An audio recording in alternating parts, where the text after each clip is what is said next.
प्रश्न विचारावा अशी आपल्याला विनंती आहे, कारण की सगळ्यांना संधी मिळाली, जवळपास जास्तीत जास्त लोकांना संधी देण्याचा प्रयत्न आहे. एकाने एकाच प्रश्न विचारावा आणि विनंती आहे, आर्ग्युमेंट नाही झालं तर फार चांगलं होईल. एकच प्रश्न जो आहे तो एकाने विचारायचा आहे.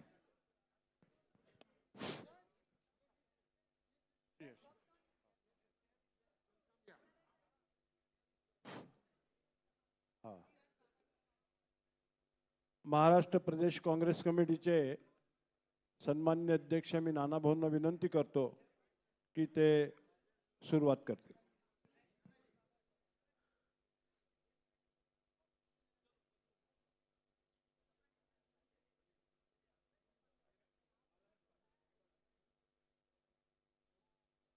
आज महाविकास आघाडीच्या वतीनं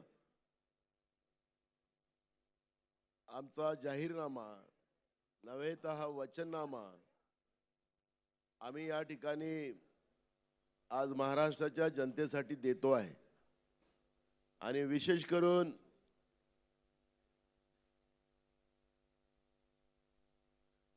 करून हा जाहीरनामा देत असताना आमचे राष्ट्रीय अध्यक्ष आणि राज्यसभेचे विरोधी पक्ष नेते मल्लिकार्जुन खरगे साहेबांच्याच उपस्थित हा जाहीरनामा आम्ही देतो आहे. काँग्रेस पक्षाचे प्रमुख नेते महाराष्ट्राच्या जनतेला हा वचननामा या ठिकाणी देण्यासाठी आलेले आहेत.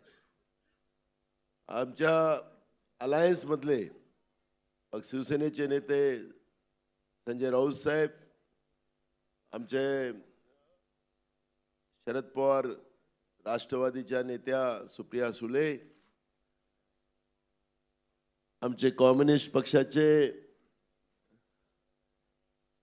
आमचे सगळे नेते, आरपीआयचे नेते, विशेष करून याला उपस्थित झालेले राजस्थानचे माजी मुख्यमंत्री आणि काँग्रेसचे ज्येष्ठ नेते अशोक गहलोतजी, आमचे प्रभारी रमेशजी चन्नीथलाजी, विशेष करून या जाहीरनाम्याच्या निमित्तानं उपस्थित झालेले आमचे वेणुगोपालजी, आमचे बाळासाहेब थोरातजी, सगळी आदरणीय मंच, मी या ठिकाणी सगळ्यांचं नाव न घेता या जाहीरनाम्याचं म्हणजेच वचननाम्याचं या ठिकाणी आम्ही आपल्या समोर आपल्याला हा देतो आहे. आज पर्यायानं महाराष्ट्राच्या जनतेपर्यंत या निमित्तानं आपल्या माध्यमातून पोहोचेल. आमच्या अलायन्सच्या माध्यमातून आम्ही लोकांपर्यंत पोहोचवू. पण सातत्यानं महाराष्ट्राला गेल्या 10 वर्षापासून फसवण्याचं काम जे भाजप करते आहे, त्यांचं अलायन्स करते आहे. शेतकऱ्यांना त्यांच्या पिकाचं दुप्पट भाव आम्ही देऊ अशा पद्धतीच्या वल्गना करणारी मोदींची जी भाजपची जी आज ज्यांचे नेते आहेत, हे सगळेजण आता शेतकऱ्यांची आठवण करतात आहेत. हे म्हणतात की आम्ही कर्जमाफी करू. अरे तुम्हाला सत्तेत होता, तुम्ही कर्जमाफी का नाही केलात? मूळ प्रश्न आहे की तरुणांचा रोजगारांचा प्रश्न आहे, महागाईचा प्रश्न आहे, गरिबीचा प्रश्न, असे अनेक प्रश्न आहेत. आणि या सगळ्यांचा तोडगा आणि महाराष्ट्राच्या जनतेला न्याय देण्याची भूमिका महाविकास आघाडीच्या वतीनं आम्ही केलेली आहे. महाराष्ट्राच्या जनतेला आम्ही आश्वास करतो की अत्याचारी जी आज महायुतीची भाजपप्रणीत जी सरकार आहे, हिला सत्तेतून खाली खेचण्यासाठी आमच्या महाविकास आघाडीला आपण सगळ्यांनी आशीर्वाद द्यावा. आणि आम्ही हा जो जाहीरनामा आणि वचननामा या ठिकाणी आमचे राष्ट्रीय अध्यक्षजी मल्लिकार्जुन खरगे साहेब आता जे या ठिकाणी त्याचं जाहीर करणार आहे, त्या दृष्टिकोनातला एक संदेश महाराष्ट्राच्या जनतेला आदरणीय मल्लिकार्जुन खरगे साहेब देतील अशी मी त्यांना विनंती करतो.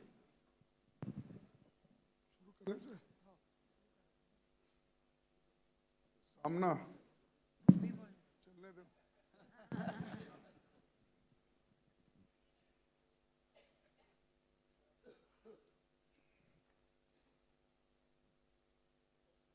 आज इस मंच पर उपस्थित हमारे महाराष्ट्र विकास आघाड़ी के सभी नेतागण और यहाँ पर उपस्थित सभी पार्टी के नेतागण और मीडिया के हमारे दोस्तों और सभी साथियों, आज हम महाराष्ट्र चुनाव घोषणा पत्र आपके सामने रख रहे हैं। इससे पहले हमारे गारंटीज उद्धव ठाकरे जी, शरद पवार जी, राहुल गांधी जी और मैं, इस 4 नेता मिलके एक एक मुद्दे पे वहाँ पर आपको सारी चीजें बताई थी। लेकिन आज हमारा जो घोषणा पत्र डिटेल में है वो आपको बाद में मिलेगा, और उससे पहले मैं आपको चंद बातें, मोटी मोटी चीजें बताऊंगा। और ये ज़्यादा बॉम्बे के बारे में बोलने का मुझे कोई ज़्यादा ये नहीं, क्योंकि आप सब लोग जानते हैं और हमको सभी को जानकारी है। महाराष्ट्र में सभी लोग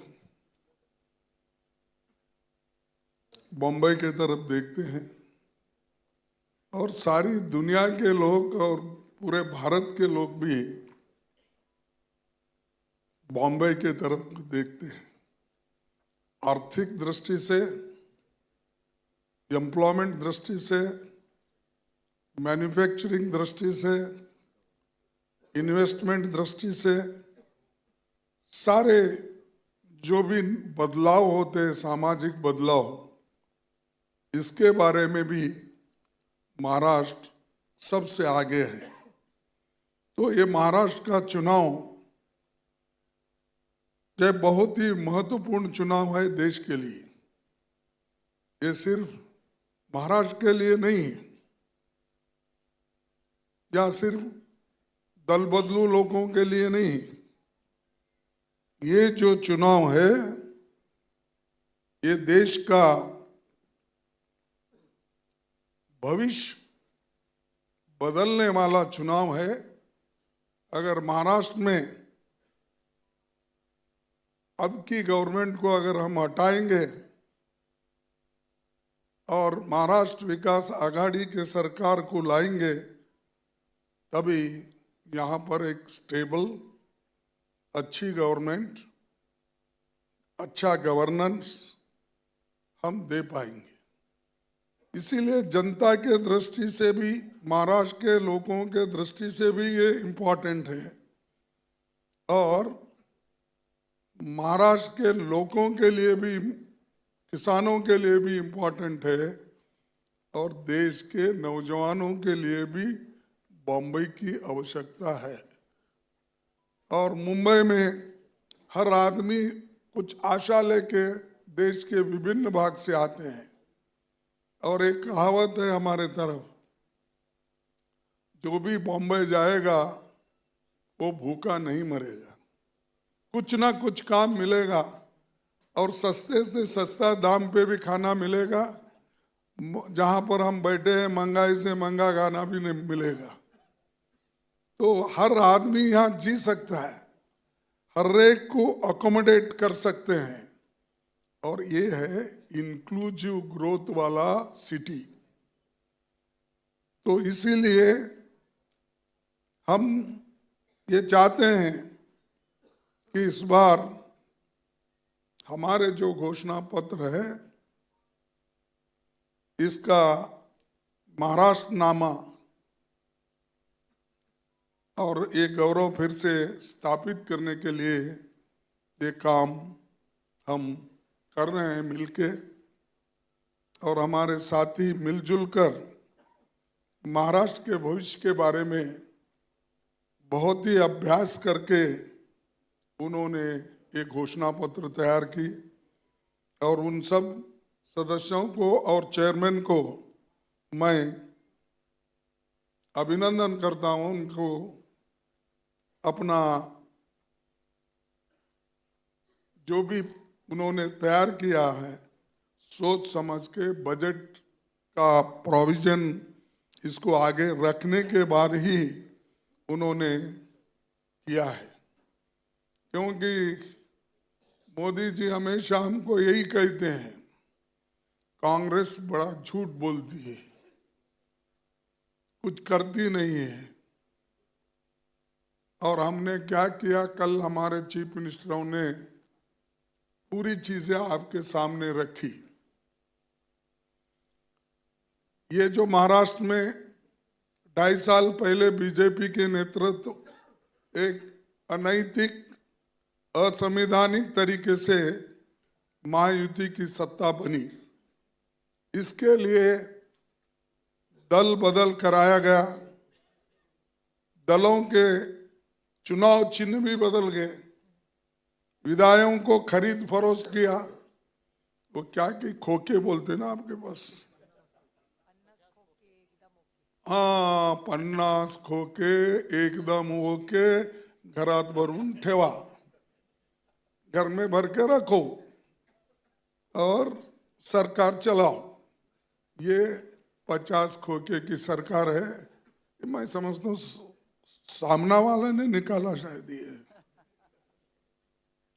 महाराष्ट्र के लोग भयावह इन्फ्लेशन, लगातार बढ़ रही रोजगारी, महिलाओं और बालिकाओं पर के खिलाफ बढ़ रही हिंसा तथा किसानों की बुरी दशा में दूसरा पीड़ित है।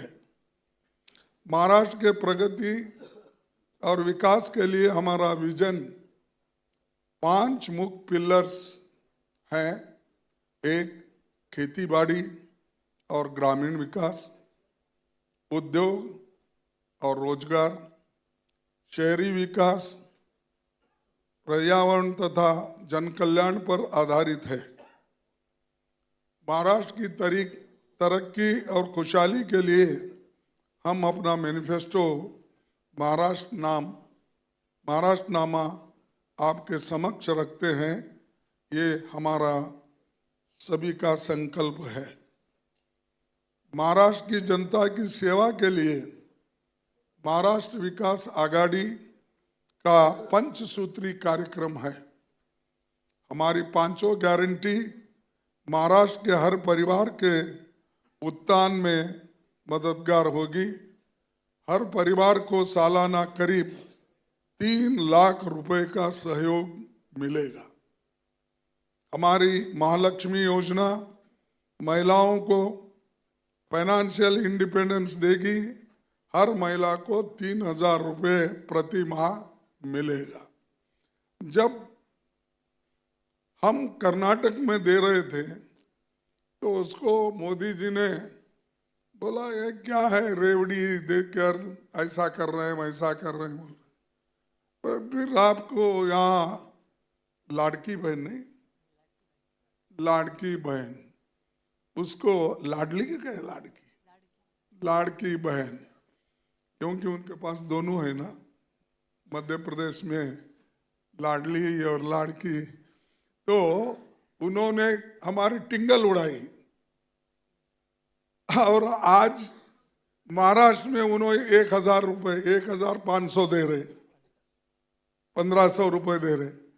अरे हम तो कर्नाटक में ऑलरेडी 2,000 दिए हैं, दे रहे हैं। हमारी कॉपी करने वाले लोग हमको ये कहते हैं कि ये तो सभी लोग ये दिवालापन निकालने के लिए आज किए हैं, तो खुद ही वो अपने लोगों को बोल रहे हैं, हर जहाँ जहाँ बीजेपी के गवर्नमेंट है 2-4 स्कीम्स वो खुद ही बोल रहे हैं, अनाउंस कर रहे हैं, और ये लोग हमको नाम रखते हैं कि ऐसे चीजें कर रहे हैं। नंबर 2, कर्नाटक में हम तो पहले 1,22,00,000 फैमिली को हमने दिया है, और उसके बाद हमारे पूरे महाराष्ट्र में महिलाओं के लिए फ्री बस, और यहाँ पर भी हम फ्री बस की ये कर रहे हैं, सुविधा दे रहे हैं, क्योंकि ये शिक्षा, नौकरी, इसका एक सहूलत गरीबों को मिलेगा, स्त्रियों को मिलेगा। इस दृष्टि से फ्री बस ट्रैवल का हमने इसमें इंतजाम किया है। हमने 3 लाख तक के कृषि ऋण माफ करे और टाइमली रीपेमेंट करने वालों को 50,000 रुपए अतिरिक्त प्रोत्साहन राशि देने का वायदा किया है। यही घोषणा शरद पवार जी ने परसों, हम जब गारंटी देने की बात थी तब उनके मुंह से हमने ये कहलाया। उसके बाद यूपीए सरकार में 2008 में पूरे देश में राष्ट्रव्यापी ऋण माफी, इससे महाराष्ट्र के 42 लाख लोगों को फायदा हुआ था।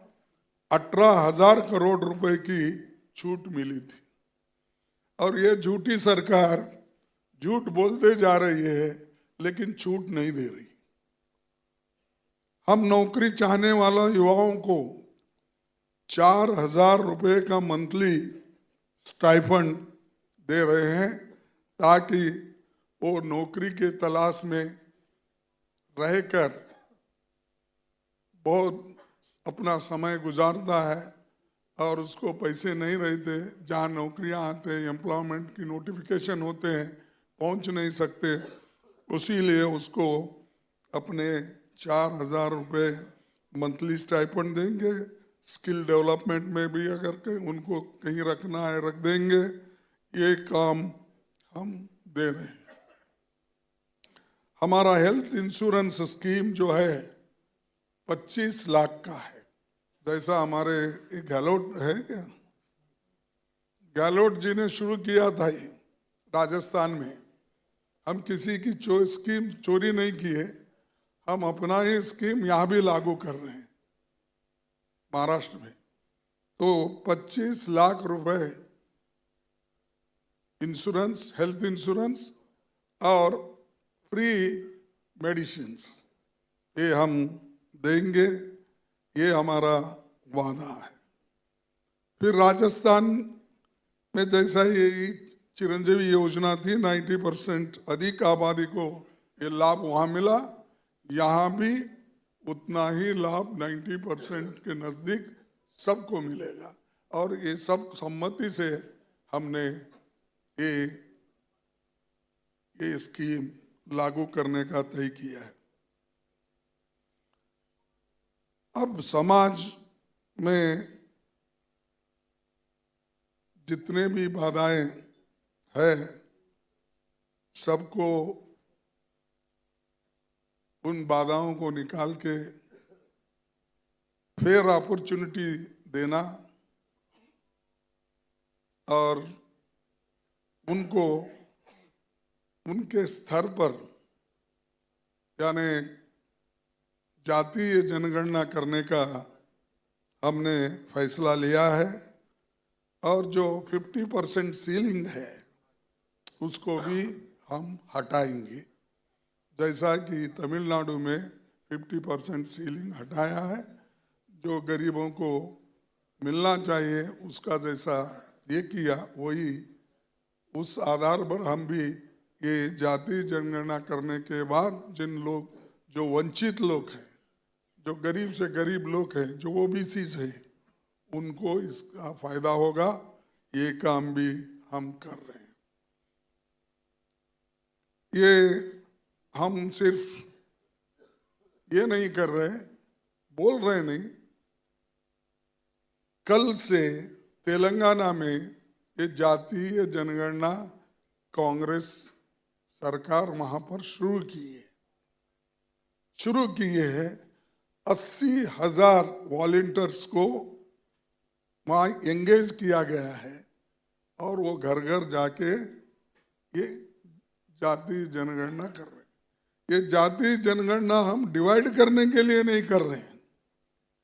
उनको उनका पर कैपिटा इनकम क्या है, उनके पास कितनी खेती है, उस समाज में कितने ग्रेजुएट्स हैं, कितने सरकारी नौकरियां हैं, कितने प्राइवेट में नौकरियां हैं, ये सब चीज़ों को हम मालूम करने के बाद हम लोग इनको क्या सहूलत दे सकते हैं सरकार के ओर से, और उनको जो समाज में ऊपर लाने के लिए हम क्या कुछ मदद कर सकते हैं, ये उसका असल मुद्दा है।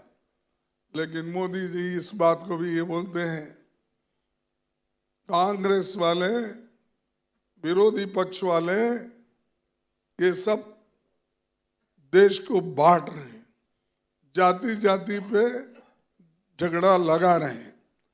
अरे भाई, हम अगर झगड़ा लगा है, हमको आप कहते हो ठीक है, हम झगड़ा लेने को तैयार है, क्योंकि हम गरीबों की मदद करना चाहते हैं। लेकिन आप क्यों बोल रहे हैं? देखो, कांग्रेस इस देश के राष्ट्रपति कौन है? मुर्मू जी। हाँ, द्रौपदी मुर्मू जी। देखो, आदिवासी को हमने बनाया, इसलिए बनाया, देश में जाति के नाम पे तुम वोटों के लिए लिया, उनको देना इस हिसाब से नहीं लिया। इससे पहले मैं दलितों को दिया, इसीलिए वोट मांग रहे हो, दलितों को दिया। देखो, मैं कभी भी ऐसे बातों को स्वीकार नहीं करता। तुम्हारे पार्टी की अगर आइडियोलॉजी है देने का, दे दो, लेकिन उनका बात करके पब्लिक मीटिंग में बोलना, हम ये चीजें किए हैं इसीलिए हमको वोट दो, बोलना, ये संविधान के तहत एक और देश के गरीब जनता के खिलाफ ये एक गद्दारी है। ऐसा नहीं बोलना चाहिए। आप बनाए, ठीक है, क्या कोई आपको बोलता इस देश के प्रधानमंत्री बने आप? हम कभी बोले हैं अरे तेली कम्युनिटी से, बैकवर्ड कम्युनिटी से आया? नहीं बोलेंगे। तेली हमारे भी है, तेली उनके भी है। हर समाज में बीजेपी में है, हर समाज के लोग कांग्रेस में है, हर समाज के लोग हमारे उद्धव ठाकरे जी के साथ है, हर समाज के लोग शरद पवार जी के साथ है। हम कभी नहीं बोले उसको डिस्क्रिमिनेट करके ये, लेकिन उनके लिए कार्यक्रम अगर आप बनाने का है तो बोलिए, कार्यक्रम के लिए बोलिए।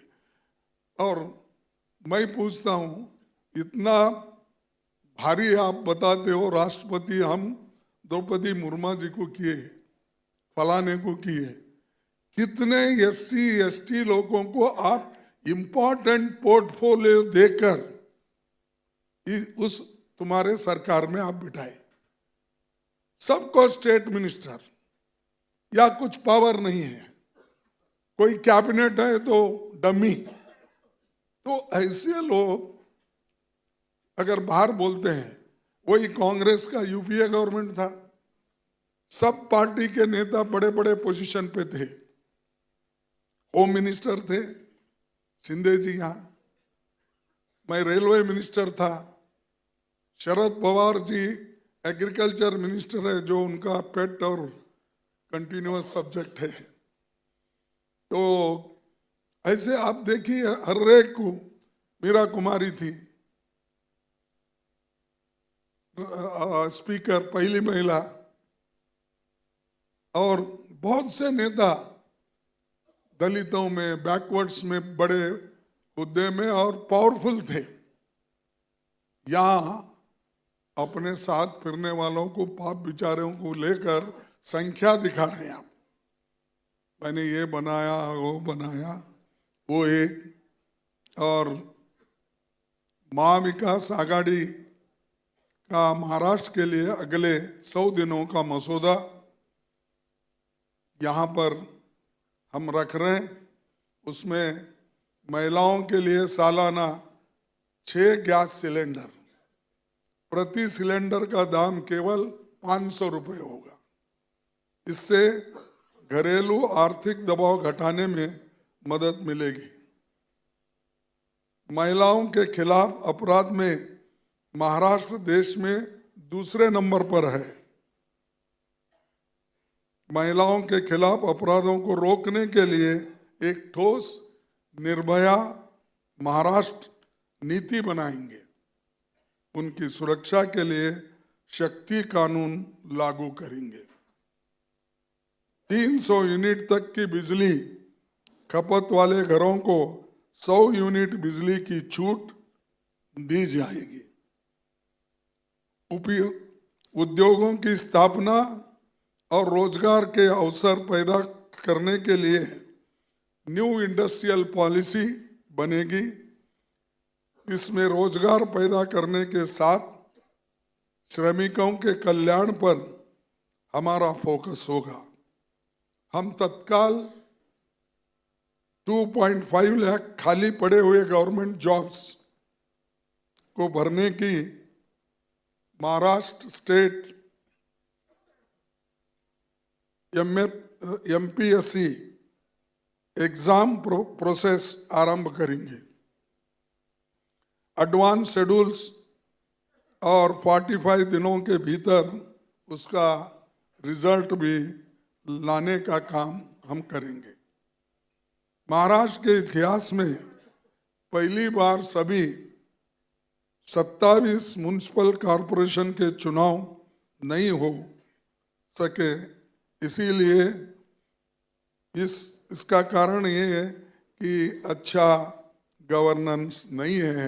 इसीलिए ये डेमोक्रेटिक तरीके से जो करने का ये है, यानी गवर्नेंस, वो उससे आज हम पीछे हैं।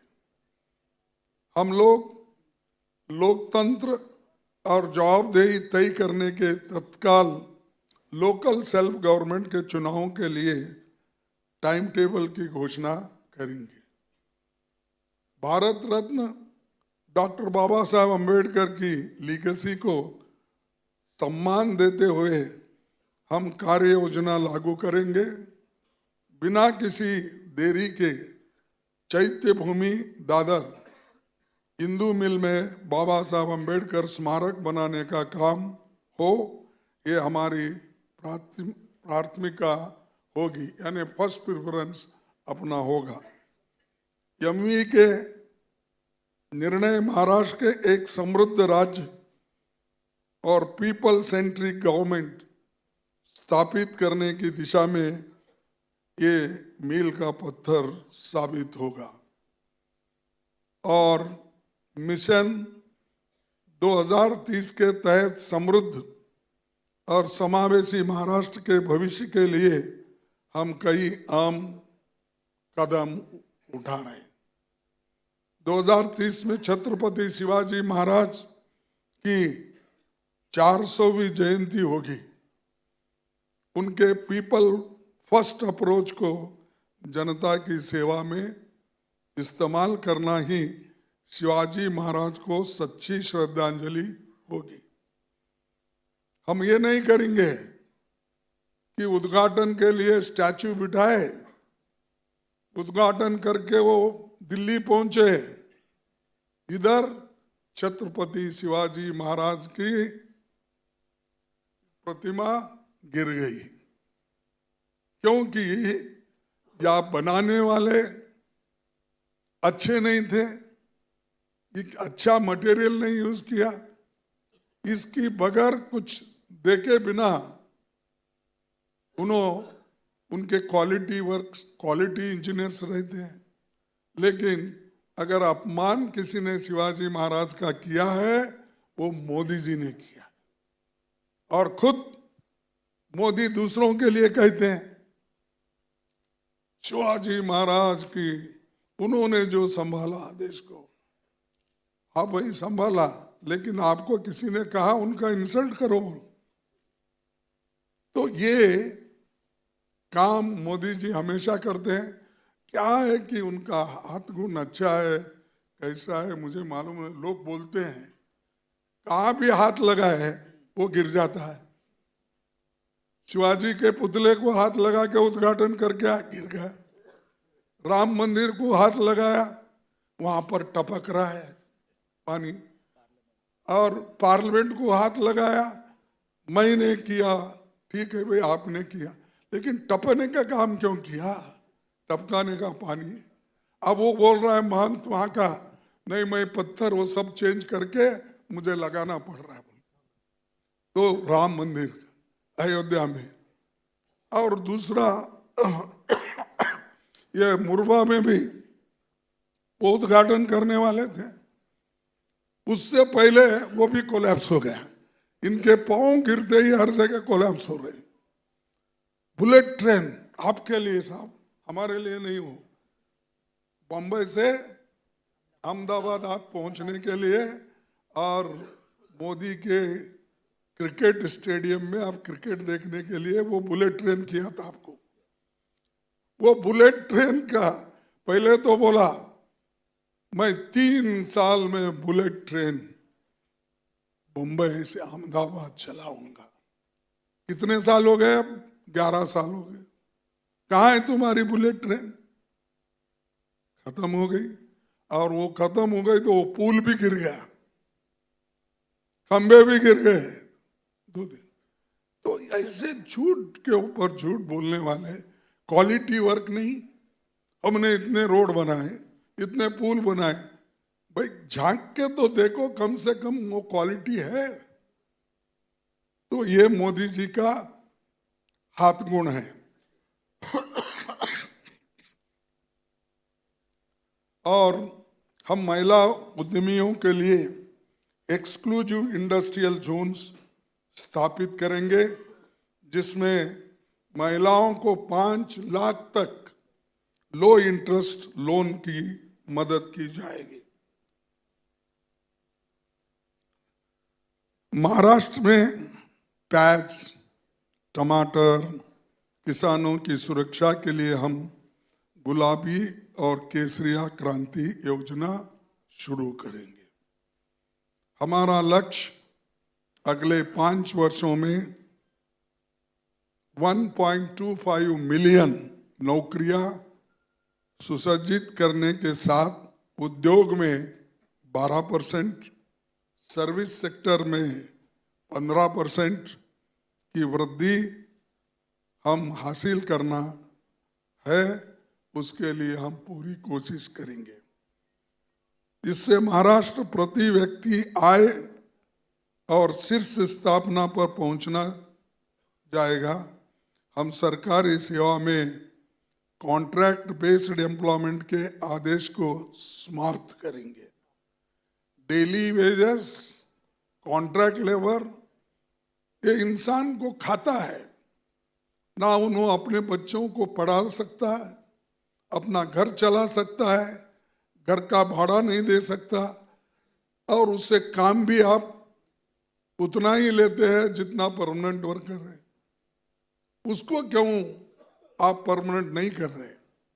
और बैकलॉग वैकेंसीज अभी भी यहाँ 1,25,000 ऐसा मैं सुना, 1 लाख या 2 लाख कुछ होंगे। हम आने के बाद तो हम जरूर भरेंगे, लेकिन उन्होंने वो जो हाथ में है वो नहीं किए। लेकिन अभी आज अपने होम मिनिस्टर ने मैनिफेस्टो अपना रिलीज करते वक्त बोला हम 5 लाख नौकरियां हर साल दें। कौन रोके भाई? सेंटर में आप है, स्टेट में चोरी की गवर्नमेंट है। आपको रोका कौन है? आप बैकलॉग कब होते हैं? आप रिक्रूट नहीं करते तभी होते हैं, और रिक्रूटमेंट नहीं करे इसकी किसकी गलती है? ये यहाँ के सरकार की। और बार बार आप बोलते रहते हो कि डबल इंजन सरकार। अरे डबल इंजन सरकार तो डिरेल हो गई, वो पटरी पे ही नहीं आ रही। पटरी पे लाएंगे महाविकास आघाड़ी के लोग, और इस मुंबई को, इसकी शान बान सब रेस्टोर हो जाएगा, फिर लोग इधर आकर्षित हो जाएंगे। डॉक्टर बाबा साहेब अम्बेडकर की सामाजिक न्याय की धरोहर तथा उनकी विरासत और विजन को ध्यान में रखकर डॉक्टर बाबा साहेब अम्बेडकर कॉरिडोर बनाएंगे, जो उन सभी गांवों को जोड़ेगा जहां बाबा साहब के कदम पड़े थे। महाराष्ट्र में यमवी का संकल्प भ्रष्टाचारी और अनैतिक सत्ता को हटाकर शिव, साहू, फुले, अंबेडकर के आदर्शों पर नैतिक शासन की स्थापना करेंगे। इस चुनाव में महाराष्ट्र एक दोराहे पर खड़ा है, जहां पर राज्य का भविष्य दो बिल्कुल अलग दिशा में जा सकता है। एक तरफ बीजेपी के नेतृत्व वाली महायुति है, जो किसानों के आय दोगुनी करने में विफल रही है। रोजगार से लेकर महिला सुरक्षा में उसकी विफलता को पूरे देश ने देखा है। दूसरी ओर यमवी के जो छत्रपति शिवाजी महाराज, शाहूजी महाराज, फुले जी, डॉक्टर बाबा साहब अम्बेडकर के मूल्यों पर आधारित एक रोड मैप पर चलने वाली है। एक तरफ मनुवादी लोग हैं, और बटेंगे तो क्या है, कटेंगे। अरे पहले तो आप मनुस्मृति स्वीकार करके पहले ही समाज को बांट दिया है, पहले ही बांट दिया, अब फिर और बांटना चाहते हो। कौन कहता है काटना? किसकी बात कर रहे, किसको काटेंगे आप? 140 करोड़ जनता को काटेंगे? अरे अब तक तो हम एक रख के आए हैं, बटना नहीं, इसी के लिए इंदिरा गांधी जी ने अपनी कुर्बानी दी। ये देश बटना नहीं, इसी के लिए तो राजीव गांधी अपनी कुर्बानी दी। अब आप बात कर रहे हो, इनका स्लोगन अलग है, योगी साधु जी का, योगी महाराज का, योगी नहीं, योगी जी का अलग है, मोदी जी का अलग है स्लोगन। एक है तो सेफ है, सेफ, ये सेफ नहीं बोले वो, हिमाचल की सेफ है बोले। तो इनका स्लोगन चलेगा, अब क्या उनका चलेगा मुझे मालूम नहीं है। हम तो ये चाहते हैं, देश हमेशा एक है, एकता के लिए हमने जान कुर्बानी की है, आज़ादी के लिए हमने जान कुर्बानी की है, और हमारे लोग लड़े हैं, आज़ादी मिली है। जिन्होंने आज़ादी दिलाई उनको ही आप मारने वाले लोगों में से हो, मैं ये कहूँगा। तो इसीलिए जरा जो भी बात करेंगे बड़े होशियारी से अगर करेंगे तो अच्छा होगा। और ये जो बातें, भड़काऊ बातें वो कर रहे हैं, वो अच्छा नहीं। इससे लोगों को आप प्रेरित कर रहे हो, कहो ऐसा। और हम तो सस्टेनेबल इंक्लूसिव नीतियों को अपनाकर आगे बढ़ रहे। और महाराष्ट्र के हर नागरिक को भी मैं अपील करूंगा आपके माध्यम से कि महाविकास आघाड़ी को आप वोट देकर मजबूत बनाइए। इसमें सब अच्छे विचार हमारे इसमें हैं और सभी कुछ इसमें लिखा है। मैं माफ़ी चाहता हूं कि आपका समय बहुत लिया मैं, लेकिन एक बात बोल के मैं खत्म करूंगा। मोदी जी कहाँ गए, वहां रेड बुक की बात करते हैं, रेड कॉन्स्टिट्यूशन। अरे रेड का, अब ताई आपका भी स्टेटमेंट आया है, आप भी उसको सपोर्ट कर रहे हैं, उनको नहीं हमको सपोर्ट कर रहे हैं। कि वो कॉन्स्टिट्यूशन में है, वो हैंडबुक है और वो हैंडबुक हैंडी रहता है, इसलिए वकील पूरे यहाँ पर है, बड़े बड़े वकील, वो अपने रेफरेंस के लिए साथ में रखते हैं। कोई इतना बड़ा कॉन्स्टिट्यूशन जो हमको दिया जाता है पार्लियामेंट चुन के जाने के बाद बड़ा बड़ा, तो वो कोई भी साथ में उतना लेके नहीं जाता, कोई वकील भी नहीं लेके जाता। हैंडबुक जो कॉन्स्टिट्यूशन का है लेके कॉन्स्टिट्यूशनल एक्सपर्ट्स जो भी उसका रेफरेंस देते हैं।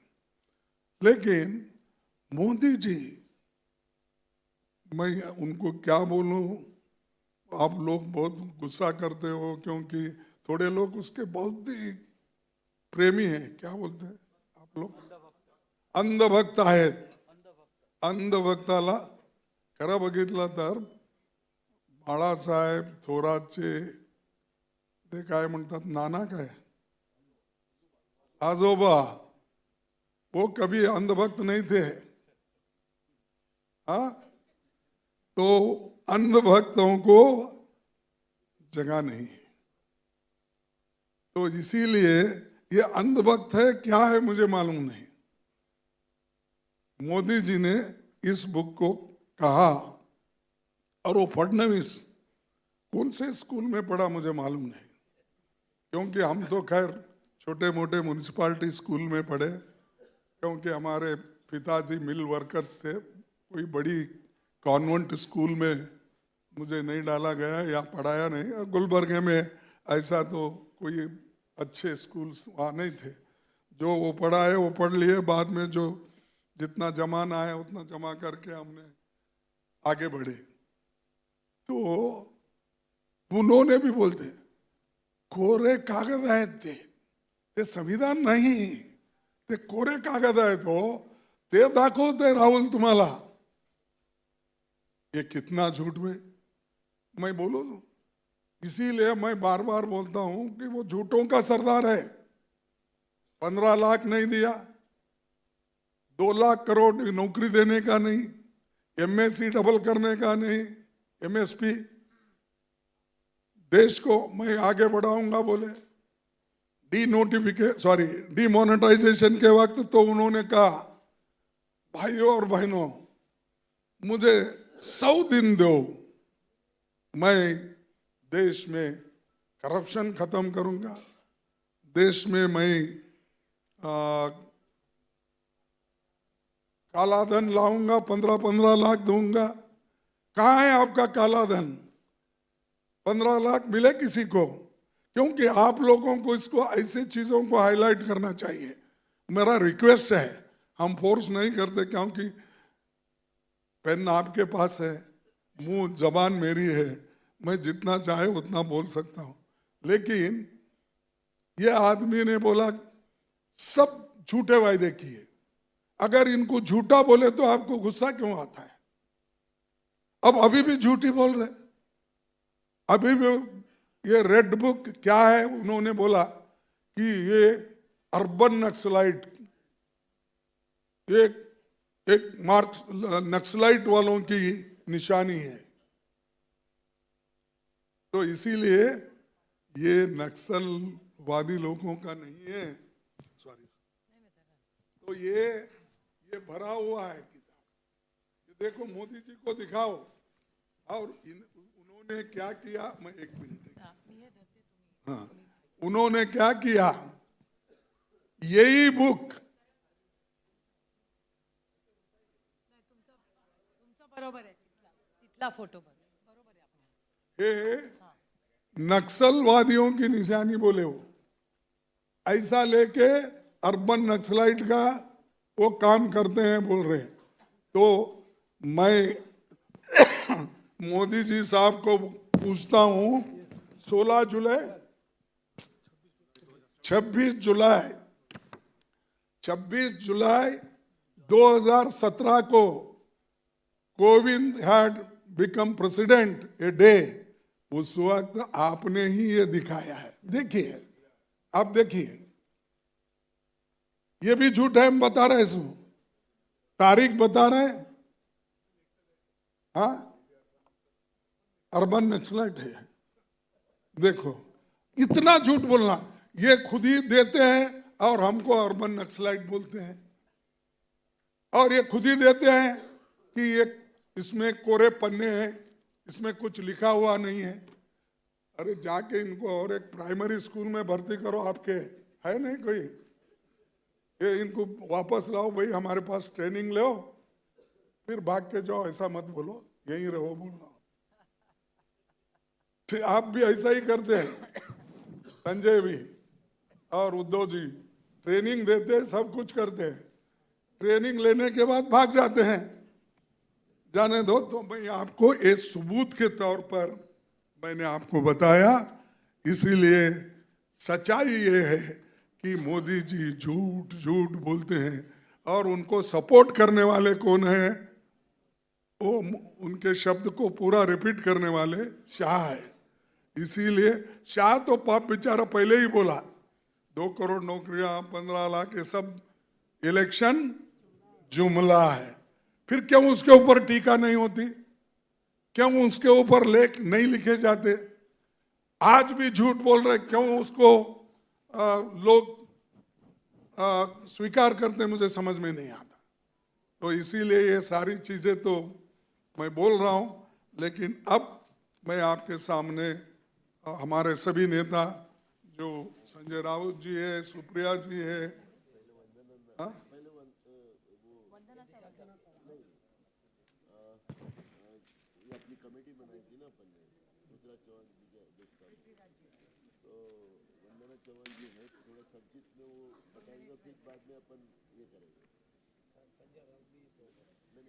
नहीं, ठीक है, ठीक है.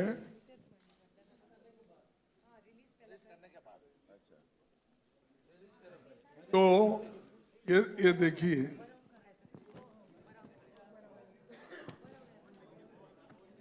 ओके, चलो.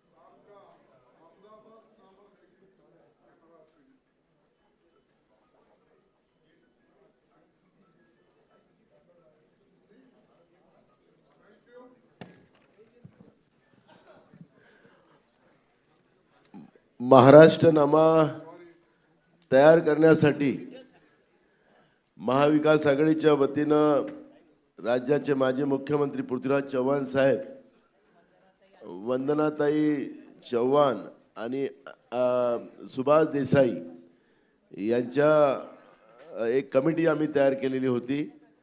आणि त्या कमिटीच्या माध्यमातून महाराष्ट्रनामा तयार करत असताना उज्ज्वल महाराष्ट्र, अव्वल महाराष्ट्र हा त्याचा आमचं ध्येय आहे. आणि ह्या ध्येयाच्या ला समोर ठेवून, उज्ज्वल महाराष्ट्र आणि अव्वल महाराष्ट्राला ध्येयाला समोर ठेवून आम्ही हा महाराष्ट्रनामा आपल्या समोर आता सादर केलेला आहे. आणि त्याच्यातल्या आज पृथ्वीराज चव्हाण साहेब त्यांच्या मतदारसंघात काही रॅलीज आहेत, त्याच्यामुळे ते येऊ शकले नाहीत. पण आमच्या या कमिटीच्या सदस्या खासदार वंदना चव्हाण आहेत. ते थोडक्यात यांचं पॉइंटेड आपण काही मुद्दे आपण पत्रकार परिषदेच्या समोर मांडावं. हां, धन्यवाद. सर्व बसू का? बसू. सर्व उपस्थित मान्यवर, आदरणीय खरगे साहेब, आदरणीय सुप्रियाताई, आदरणीय संजय राऊतजी, तिन्ही पक्षाचे सर्व नेते मंडळी, अतिशय आनंद होतोय की आम्हाला हा महाराष्ट्रनामा तयार करण्याची संधी पक्षांनी दिली आणि अनेक लोकांकडनं हा अतिशय इन्क्लुझिव्ह अँड पार्टिसिपेटरी असा हा मॅनिफेस्टो तयार केला आहे. लोकांकडनं त्यांच्या सूचना मागून आम्ही हा मॅनिफेस्टोची तयारी केलेली आहे. अधिक बोलणार नाही आहे, पण कारण खरगे साहेबांनी अनेक मुद्दे या ठिकाणी मांडलेत. काही जे महत्त्वाचे वाटतात ते मी आणि राहिलेत ते मी मांडू इच्छिते.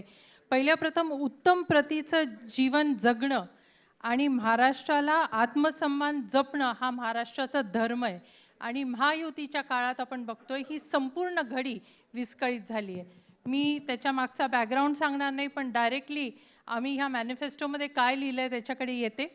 त्याच्यामध्ये महिला, शेतकरी, युवक, शिक्षण, आरोग्य, उद्योग, व्यवसाय, शहर विकास, सामाजिक न्याय, जनतेच्या हितासाठी जे काय करायचं आहे ते मुद्दे, सुशासन आणि महाराष्ट्राचा स्वाभिमान जपणं या पद्धतीचे मुद्दे मांडलेले आहेत. या मॅनिफेस्टोमध्ये, ह्या महाराष्ट्रनामामध्ये 3 भाग आम्ही केलेले आहेत. एक 5 गॅरंटीज काही दिवसापूर्वी ऑलरेडी जाहीर झाल्या. या मॅनिफेस्टोमध्ये आम्ही पहिल्या 100 दिवसात आम्ही सत्तेमध्ये आल्यानंतर काय करणार ह्याची सूची केलेली आहे. त्याच्यानंतर मिशन 2030 पॉलिसी म्हणून आम्ही पुढच्या 5 वर्षात काय करू इच्छितो ह्याची आम्ही ह्या ठिकाणी नमूद केलेलं आहे. आणि नंतर मगाशी खरगे साहेबांनी 5 जे पंचसूत्री सांगितले त्या विषयांवर डिटेल्ड आलेले सजेशन्स आम्ही ह्याच्यात अंतर्भाव केलेले आहेत. मला सांगायचं आहे की महिलांसाठी विशेष करून महालक्ष्मी योजना, मोफत बस, 6 गॅस सिलेंडर 500 रुपयामध्ये हे तर सांगितलेलंच आहे. पण महाराष्ट्रातल्या आमच्या भगिनीला आम्हाला निर्भय करायचं आहे आणि स्वावलंबी करायचं आहे. त्यासाठी विशेष करून तरतूद केली आहे. त्याच्यामध्ये अनेक गोष्टी आहेत. त्याच्यामध्ये निर्भीड आणि धीट महिला असावी, शक्ती बिलची अंमलबजावणी असावी, सुरक्षितता वाढावी, सेफ सिटीज फॉर विमेन ह्या संकल्पनेमध्ये शहरांना सुद्धा सेफ करावं. त्याचप्रमाणे शाळांचं, कारण लहान मुलींवर होणारे शाळेमध्ये अत्याचार फार वाढलेले आहेत आणि त्याच्यासाठी सेफ्टी ऑडिट शाळांमध्ये व्हावं ह्या दृष्टीने एक नवीन संकल्पना त्या ठिकाणी मांडली आहे. महिला आणि बालकल्याण मिनिस्ट्री आहे. मुलांवर, छोट्या मुलींवर अनफॉर्च्युनेटली त्यांना व्हॉइस नाही आहे आणि म्हणून त्यांच्यासाठी स्पेशल मिनिस्ट्री व्हावी. महिला बालकल्याणमधनं बालकल्याण काढून त्याची वेगळी मिनिस्ट्री व्हावी. हा एक नाविन्यपूर्ण ह्या ठिकाणी कल्पना आम्ही ह्या ठिकाणी मांडलेली आहे. स्वावलंबी योजनामध्ये आपल्याला कल्पना असेल RTE कधी 8वीपर्यंत शिक्षण, त्याच्यानंतर मुलींनी दुसऱ्या शाळेत प्रवेश घ्यायचा आणि तिथं शिक्षण, त्यामुळे अनेक मुलींची 8वी नंतर शिक्षण बंद होतं आणि त्यांचं लवकर लग्न होतं. म्हणजे आपण म्हणतो विवाह कुठेतरी रिमोट प्लेसेसमध्ये होतो, नाही शहरांमध्ये होतो आणि म्हणून 1लीपासून 10वीपर्यंत संलग्न शिक्षण एकाच शाळेत झालं पाहिजे. हा महत्त्वपूर्ण एक पाऊल आम्ही उचलायचं ह्या ठिकाणी ठरवलं आहे. स्वयंरोजगारासाठी 5 लाख रुपयाचं कर्ज, त्याचप्रमाणे त्यांना स्पेशल MIDCमध्ये जागा, बचत गटांसाठी स्वतंत्र विभाग या पद्धतीच्या काही गोष्टी आम्ही नमूद केलेल्या आहेत. सार्वजनिक स्वच्छतागृह महिलांसाठी फार महत्त्वाची असतात. हाकेच्या अंतरावर स्वच्छ स्वच्छतागृह असावी हे आम्ही नमूद केलं आहे. मासिक पाळीबद्दल कोणी बोलत नाही, पण मला आवर्जून ह्या समोर बोलायचं आहे की मासिक पाळीच्या दिवसात 2 दिवस ऐच्छिक रजा ही आम्ही ह्या ठिकाणी मांडली आहे. 1870मध्ये जपानमध्ये ही संकल्पना सुरू झाली.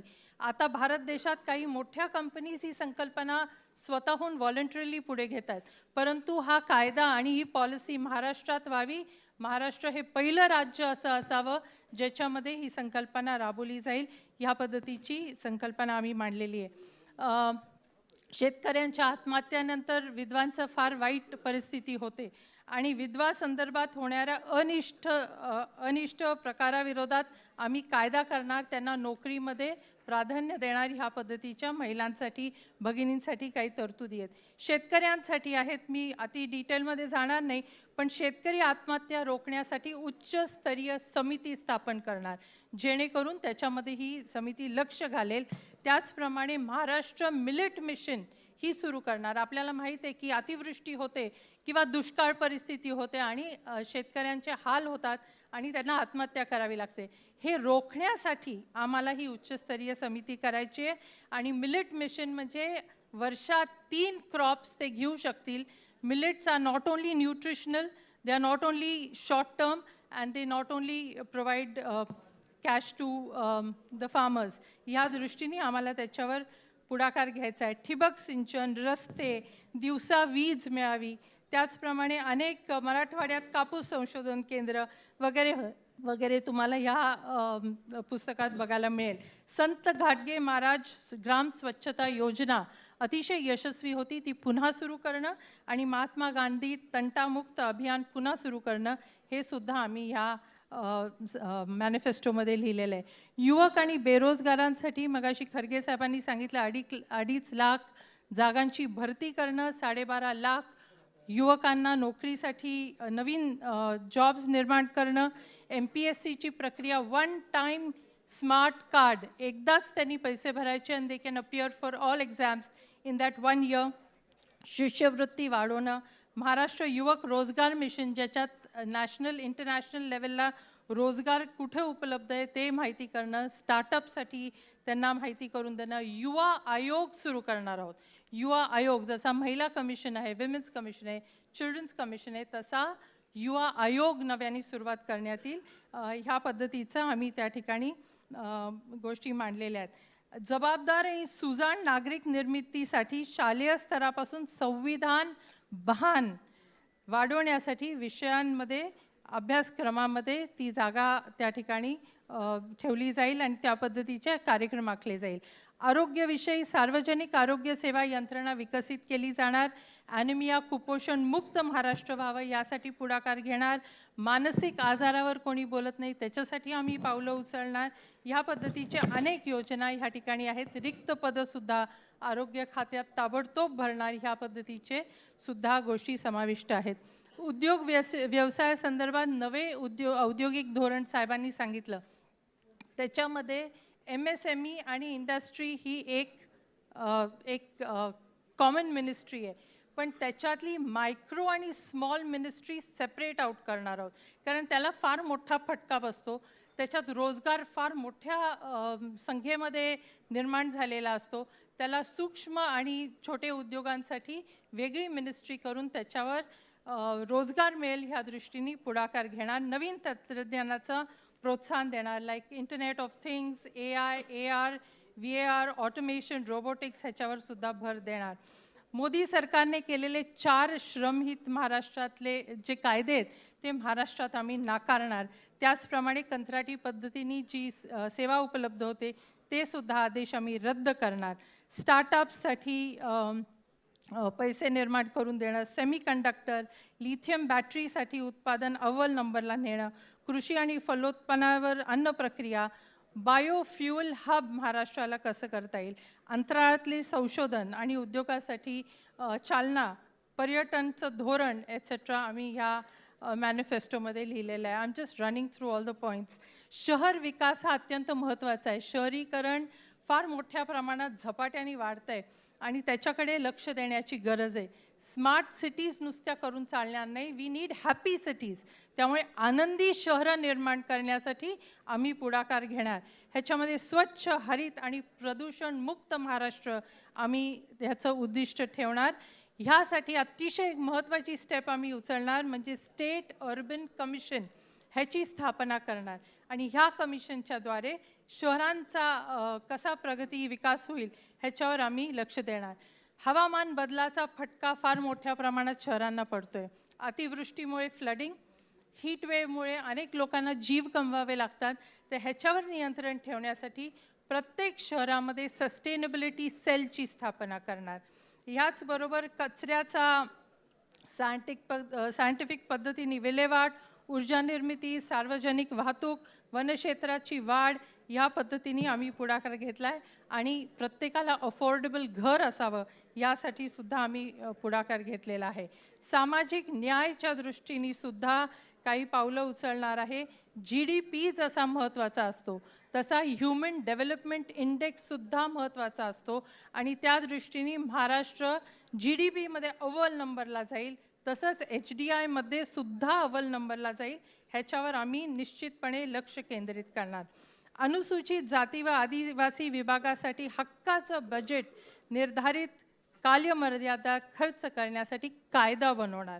कारण ते आहे बजेट पण कायदा नाही आहे, सो कायदा त्याच्यासाठी करणार. सफाई कामगारांसाठी कल्याण महामंडळ सेंट्रल गव्हर्नमेंटमध्ये आहे, स्टेट गव्हर्नमेंटला नाही आहे. आज देखील मॅन्युअल स्कॅव्हेंजिंग ॲक्ट पारित झाला असून सुद्धा आज देखील शहरांमध्ये मॅनहोल्समध्ये लोक उतरतात आणि त्यांचा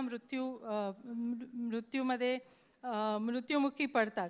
तर ह्या पद्धतीचे आम्ही काही मांडणी केलेली आहे आणि निश्चितपणे ह्याचा उपयोग महाराष्ट्राच्या जनतेला होईल. महाराष्ट्र जनता ही कायम पुरोगामी राहिलेली आहे.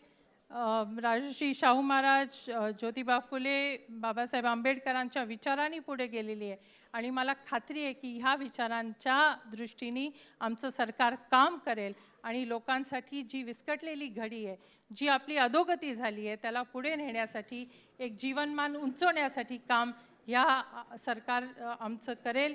एवढं ह्या ठिकाणी जाहीरनाम्याच्या माध्यमातून आम्ही मांडलेलं आहे. आम्हाला ही संधी दिली त्याबद्दल मनापासून धन्यवाद. तिन्ही पार्टीजच्या सगळ्या मेंबर्सनी अतिशय उत्तम काम केलं, इनपुट्स दिले आणि हा जाहीरनामा आपल्यासमोर आम्ही मांडला आहे. महाराष्ट्रनामा उज्ज्वल महाराष्ट्र आणि अव्वल महाराष्ट्र करण्याच्या दृष्टिकोनातून जो आमचा महाराष्ट्रनामा आपल्या हातातही आलेला आहे. महाराष्ट्रातल्या सगळ्या स्तरातल्या लोकांना न्याय देण्याची हमी या महाराष्ट्रनाम्यातून आपण दिलेली आहे. आपल्याला जुनी पेन्शन आम्ही लागू करू, ही सुद्धा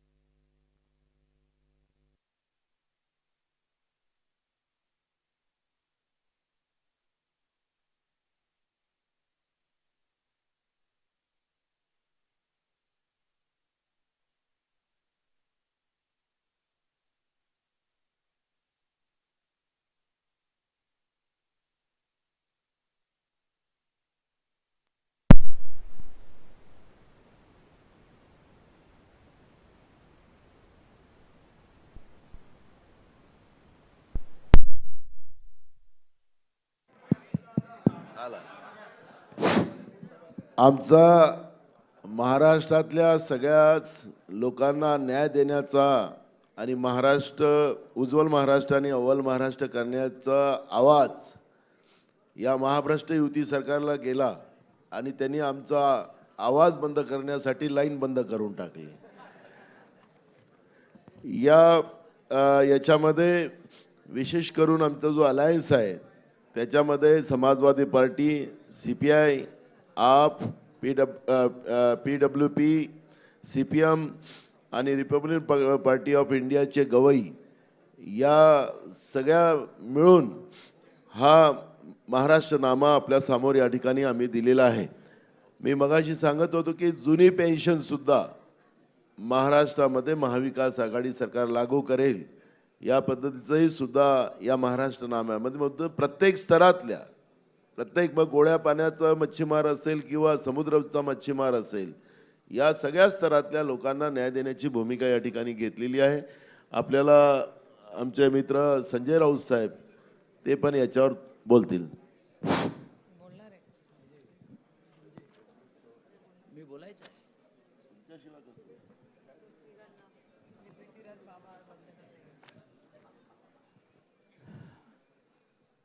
खरं म्हणजे आदरणीय खरगे साहेबांनी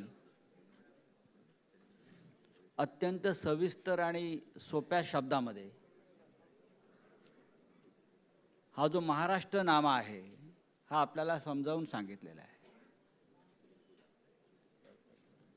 त्याच्यामुळे त्याच्यावरती मी जास्त बोलण्याची गरज नाही. खरगे साहब ने पूरे विस्तार से कहा है, और खरगे साहब जो बोलते हैं वो सबको समझ में आता है कि उनको क्या कहना है और महाराष्ट्र को, देश को क्या कहना है। सबसे ज़्यादा मोदी जी को समझ में आता है खरगे साहब क्या बोलने जा रहे हैं। मैं इतना ही कहूँगा, महाराष्ट्र में एक चोरों की सरकार चल रही है और ये चोरों के सरदार दिल्ली में बैठे हैं, और ये महाराष्ट्र नामा का एक ही मकसद है, सबसे पहले महाराष्ट्र के चोरों को यहाँ से हटाओ, बाद में दिल्ली के चोरों को हटाओ, भगाओ। और महाराष्ट्र एक स्वाभिमानी राष्ट्र हमेशा रहा है। छत्रपति शिवाजी महाराज के साथ महाराष्ट्र का नाम जुड़ा है, तो महाराष्ट्र कभी किसी का गुलाम नहीं बनना चाहता, ना गुलामी करेगा। और ये महाराष्ट्र नामा में हर जो बात रखी है वो स्वाभिमान की बात है। हम अपने पैरों पे खड़े रहेंगे, हम आपकी गुलामी नहीं करेंगे। दूसरी बात है जो खरगे साहब ने भी कही, नरेंद्र मोदी जी और अमित शाह जी आजकल डेरा डालकर महाराष्ट्र में बैठे हैं, दिल्ली में कब जाते हैं पता नहीं आजकल ये लोग। और नया नारा दिया है, एक है तो सेफ है। तो हमने कल कहा है, मोदी जी जब तक आप महाराष्ट्र में आते रहेंगे हम अनसेफ रहेंगे, आप मत यहाँ आइए। तो ये महाराष्ट्र नामा उसी के लिए है। हमारे सभी साथियों ने, कांग्रेस, राष्ट्रवादी कांग्रेस, शिवसेना और सभी हमारे जो और भी समाजवादी पार्टी, शेतकरी कामगार पक्ष, आरपीआई, गवई गट और भी हमारे जो है, सभी ने इस महाराष्ट्र नामा बनाने में हमको बहुत कोऑपरेशन किया है। मैं सबका आभारी हूँ। और आपके माध्यम से मैं आह्वान करूँगा कि पूरी चीज़ें जो महाराष्ट्र के लिए बनी है, देश के लिए भी है, वो आप जनता तक पहुँचाइए। थैंक यू, धन्यवाद। या ठिकाणी आपल्याला मोजून 5 प्रश्न आपल्याला मांडायचे आहेत आणि आम्ही उत्तर देऊ। तर आपण ते ठरवा थोडंसं, कारण की पहिलेच प्रेस वाढलेली आहे, त्याच्यामुळे जास्त वेळ आपलाही जाता कामा नये। त्यामुळे अतुल त्यांना माईक द्या।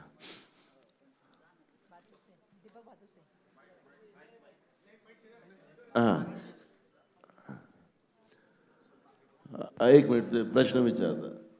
हां, कोणाला प्रश्न विचारताय तेवढं तुम्ही त्यांचं नाव। कोणीही उत्तर द्या, माझा नाही, कोणी प्रश्न हां, किंवा खरगेंनी उत्तर द्यावं। खरगेजी, माझा प्रश्न आहे की हे सगळं तुम्ही महाराष्ट्र नावामध्ये लोकांना वचनं देताय, तर साधारणतः किती याचं बजेट कॅल्क्युलेशन केलंय का महाविकास आघाडीने? आणि जेव्हा महायुतीने बजेटमध्ये लाडकी बहीण योजना, मोफत वीज, किंवा मुलींना मोफत शिक्षण या योजना लागू केल्या, तेव्हा 1 लाख कोटीचं बर्डन महाराष्ट्राच्या बजेटवर आलं होतं। आता या योजनांमुळे किती बजेट येईल? आणि तुम्ही जेव्हा टीका करत होता तेव्हा की हे बर्डन महाराष्ट्र कसा सहन करणार, तर तुम्ही आता हे कसं जस्टिफाय करताय?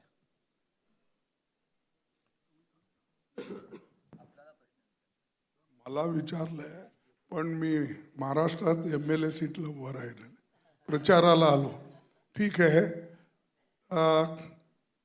ते मला संबंध नाही, तरी मी सांगतो, बजेट तुम्ही आम्हाला सरकार द्या, आम्ही तुम्हाला बजेट देतो आणि मी डिटेल बजेट देतो, म्हणजे महिलांना किती खर्च येईल।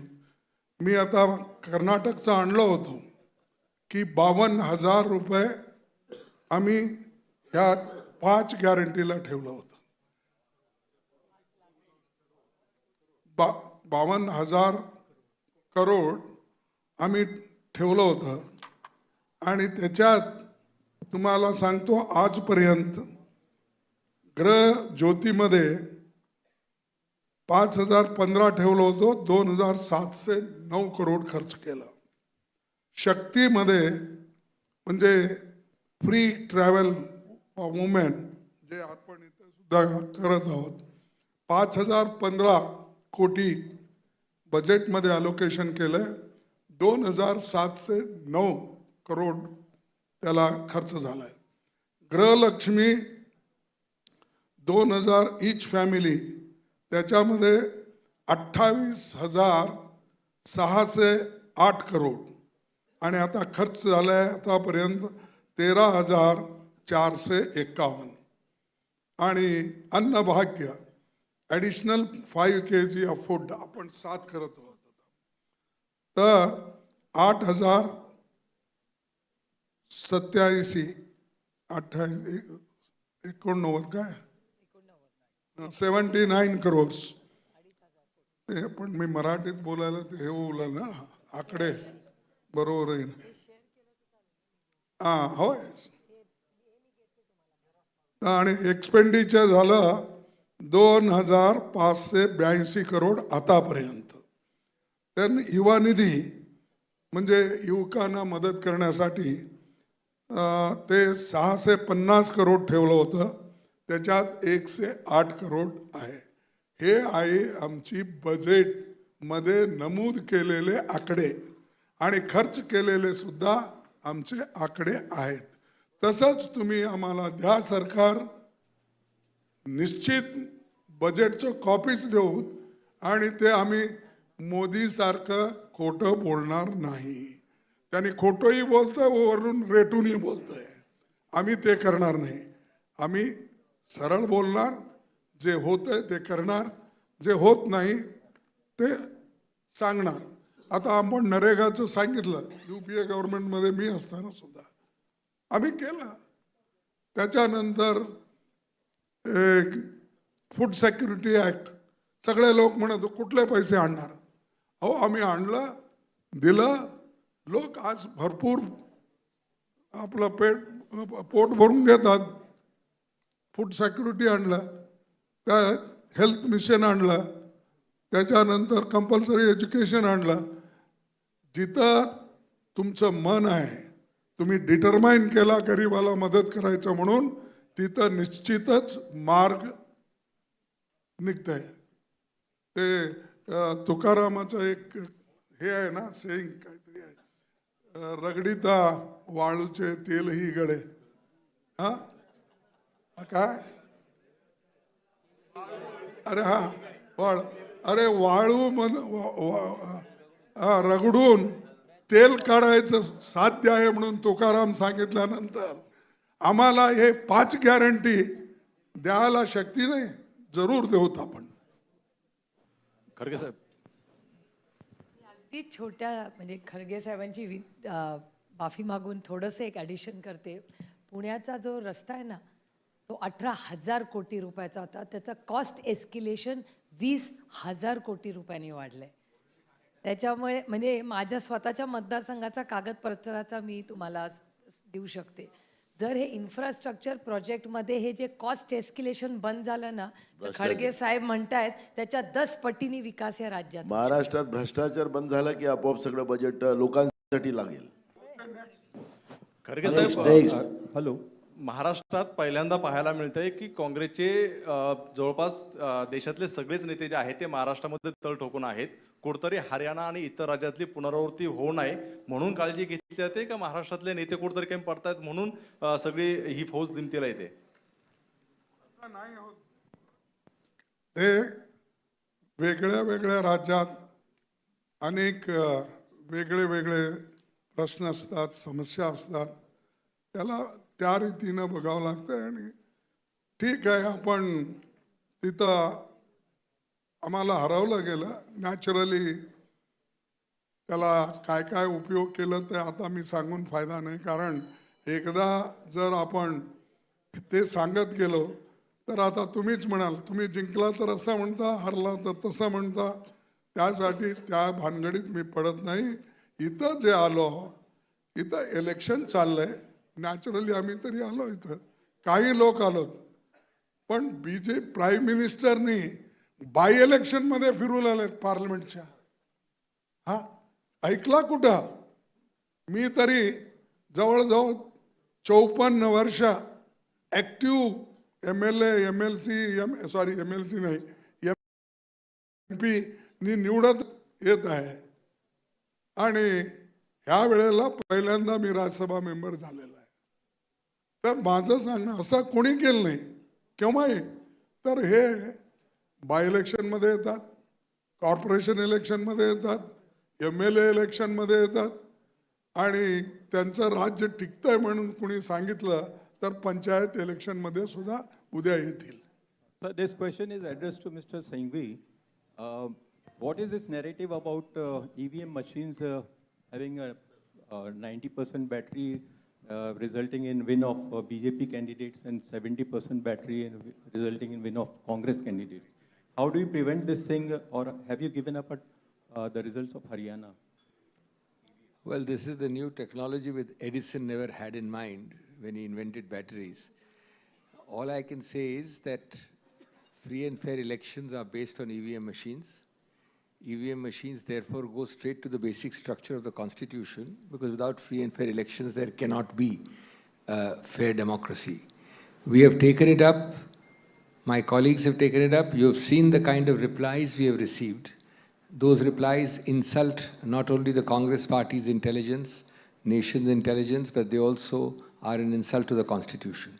We will continue with our campaigns, but at the moment we are not in any manner diluting our resolve to fight this election to the fullest, but we will keep this abhiyan on. खड़गे साहब left में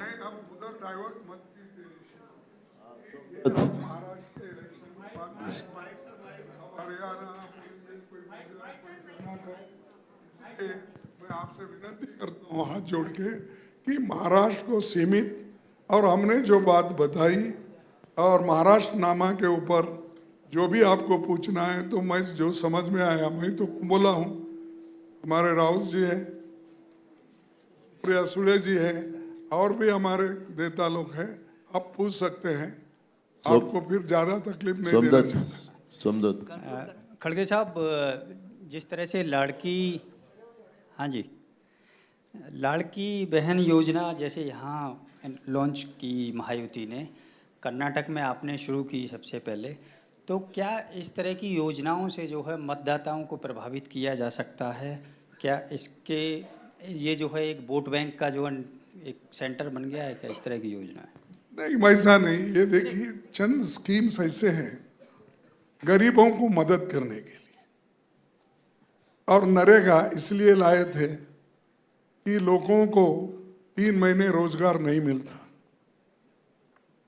और इससे पहले हमने नहीं, हम सोच सकते नहीं, तब वसंतराव नाइक ने महाराष्ट्र में शुरू किया था, और वो फूड फॉर वर्क के नाम से शुरू हुआ था. हाँ, रोजगार तो NREP बोल के उस वक्त था, फिर सेंट्रल गवर्नमेंट ने अडॉप्ट किया. तो वो इसलिए नहीं कि मुझे वोट मिल रहे हैं, तो उन्होंने इसलिए किया कि ये गरीब लोग गांव-गांव घूमते हैं, बंजारा समाज के गरीब भी जो जब खेती के काम होने के बाद उस वक्त उसके बाद में उनको 3-3, 4-4 महीने कोई काम पे नहीं बुलाता, तो उनके पेट भरने के लिए वो किया. वैसा ही आज महिलाओं के लिए बहुत से गरीब लोग, गरीब महिलाएं, उनको पति जो कमाता है वो लाके नहीं देता. आप देखते हैं वो कहीं किसी दुकान पे जाता है, खुद भी काम करता है, उसकी वाइफ काम करती है, इसके बावजूद घर को खाली हाथ आता है. तो ये सब रोकने के लिए उनके हाथ में डायरेक्ट अगर पैसे गए तो वो घर तो संभाल सकती है, अपने बच्चों को एटलीस्ट 2 वक्त का खाना कुछ ना कुछ उसको मिलता है. इस दृष्टि से किया गया है, सिर्फ वोटों के लिए नहीं. वोट तो आज हमको देंगे, कल तुम उनको देंगे, परसों किसी और पार्टी को देंगे, यह और बात है, लेकिन ये हमारी आइडियोलॉजी है, और सोशल जो सिक्योरिटी देने का है हमने ये किया. संजय राउत एक मिनट. हाँ, दाना, एक महाराष्ट्र उलेमा काउंसिल का एक पत्र बहुत वायरल हो रहा है, तो सच्चाई क्या है इसमें कि क्या MPA ने समर्थन देखो किया है? क्या चुनाव के समय में इस तरह का फेक नैरेटिव हिंदू मुस्लिम करने की बीजेपी की पहले से ही आदत है. जनता के जो मूल इशू है, जो मोदी जी और बीजेपी ने महाराष्ट्र की जनता को आश्वस्त किया था, उस विषय पे वो बात ही नहीं कर रहे हैं. जब भी चुनाव आए कि हिंदू मुसलमान पे बात करते हैं. चुनाव इस तरह के धर्म के आधार पर डाइवर्ट बीजेपी नहीं कर सकती है, हम उनके लाइन पे नहीं जा सकते। हम जनता, और जिस तरह से महाराष्ट्र को बेचकर गुजरात को देने का काम जो बीजेपी यहाँ कर रही है, उसको कतई हम लोग मान्य नहीं करेंगे और उसी लाइन पे हम ये चुनाव लड़ेंगे। हिंदू मुसलमान पे नहीं जाएंगे और ये फेक नैरेटिव बीजेपी का बीजेपी के पास रहने दो। संजय राउत सर, राउत साहेब